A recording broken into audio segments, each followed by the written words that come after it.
OFF7 trata da criação de um arquivo de índice para armazenar todos os índices por meio de uma árvore B e conseguir realizar buscas e inserções de forma muito mais rápida e otimizada. A gente começa então lendo o nosso arquivo de dados, que são os registros que a gente já possui, com o modo leitura.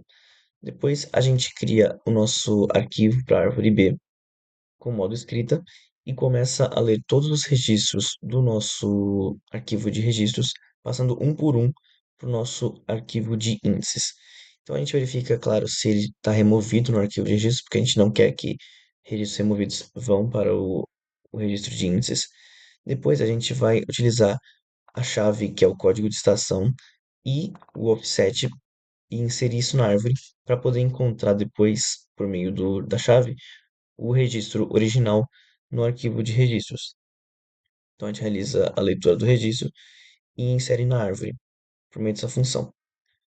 Depois a gente fecha o nosso arquivo de índices como consistente e escreve, e depois printa o binário dele na tela. A árvore B possui uma certa complexidade de entendimento de inserção e busca, mas basicamente é assim que ela nos garante uma otimização. A gente possui um nó raiz que leva a novos nós a partir dele, separando elementos que estejam entre elementos. Por exemplo, aqui a gente tem os elementos antes do D, aqui entre o D e o N, aqui entre o N e o S e aqui depois do S. Essa estrutura nos garante uma complexidade de busca de O de log N. Isso é muito bom para arquivos com muitos registros que necessitam de otimização. A funcionalidade 8 ela é bem tranquila, ela lê o nome dos arquivos, começa que nem todas as outras, lê a quantidade de busca que a gente quer fazer também, abre os arquivos, tratando o profile de processamento, e em cada busca, individualmente, a gente vai ler os critérios de validação, que nem a gente já fez no primeiro trabalho.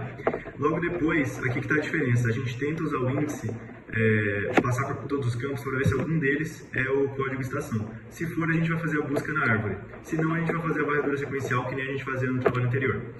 A busca na árvore, ela usa essa função recursiva, que a gente chama de buscar nó, e ela consiste em uma busca em árvore simples. A gente vai ver a condição de parada, se a chave atual for -1, a gente não vai nem ler a página, obviamente, porque não existe página, e senão a gente vai ver se a chave é menor, se ela for a gente desce pelo fio da esquerda, se ela for maior a gente vai descer pelo fio da direita, e por aí vai. A funcionalidade 9 trata da inserção de novos elementos, tanto ao arquivo de registros quanto ao arquivo de índices. Então a gente começa lendo os dois arquivos como leitura mais escrita, verificando, claro, se estão da forma consistente, e marca eles como inconsistentes, já que podem sofrer alterações. Depois, a gente vai fazer um loop para todas as N inserções que a gente vai realizar e verifica primeiro, antes de inserir, se o código de estação já está no índice, porque a gente não pode ter índices repetidos, né, já que é um campo único. Então a gente realiza a busca, se houver já, a gente só ignora e vai para a próxima inserção. Depois a gente vai para a inserção no arquivo de registros a partir do RRN, que pode ser tanto da pilha de remoção, caso já tenha alguma remoção no arquivo, ou para o próximo RRN em caso da pilha vazia, que a gente insere no RRN correto.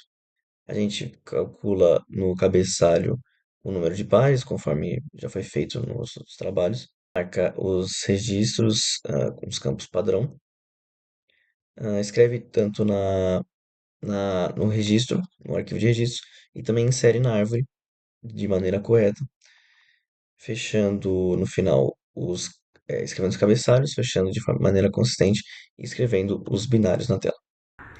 A funcionalidade 10 ela foi um pouco mais complexa, ela começa que nem todas as outras, lê o número dos arquivos, abre eles com file de processamento, lê a quantidade de remoções que a gente vai fazer, marca como inconsistente, porque a gente vai alterar o arquivo aqui, a gente vai ter que escrever depois de cada remoção. E a gente vê a quantidade de validações, faz essencialmente a mesma coisa que a busca da função 8 faz. Então a gente tenta usar o índice para tratar o código de estação e fazer a busca na árvore, senão a gente faz uma varredura sequencial, que nem a gente fazia no primeiro trabalho. Quando a gente acha dessa vez, a gente vai fazer a remoção lógica no arquivo de dados, e dessa vez a gente vai remover o índice da árvore também. Então eu acho que vale a pena falar sobre a remoção da árvore. Ela vai usar uma função recursiva, que consiste basicamente fazer uma busca pela árvore, pela chave que a gente está procurando, tentando remover. E se ela não achar nessa página, ela vai descer para o filho adequado. Onde é que tá? Aqui, ela desce pelo filho adequado. Se ela achar nessa página, aí a gente vai tratar todos os casos de remoção. Vocês conhecem o algoritmo, então eu vou passar bem por cima. Se o nó for folha, ele vai remover direto da folha, vai reescrever o nó, e ele vai sempre chegar por underflow. Quando for underflow, seja removendo na folha ou no nó interno, no caso do nó interno a gente tem que trocar pelo sucessor imediato. Então a gente encontra esse sucessor, a gente salva os valores dele, apaga esse sucessor e carrega esses valores na chave original que a gente queria remover. Então essencialmente a gente trocou eles e removeu a chave que agora está no lugar do sucessor. E aí no final a gente vai sempre checar o underflow e retornar se está com underflow ou se está tudo aqui. Quando está com underflow, tanto no nó intermediário quanto na folha, a gente vai sempre chamar essa função aqui de tratar underflow. E essa função, sim, ela vai tentar redistribuir pelo elemento da direita, se não der, ele tenta redistribuir pelo elemento da esquerda, e se não redistribuiu, ele vai aplicar a concatenação. Perceba também que a gente usou a mesma função para redistribuir pelo elemento da direita e pela esquerda, e a mesma função para concatenar os filhos, seja pela direita ou para o elemento da esquerda.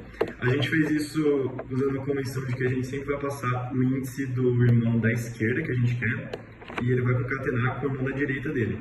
Então, quando eu quero concatenar o meu filho atual com o irmão da esquerda, é só eu subtrair um, que aí ele vai pegar o índice da esquerda e concatenar com o filho original.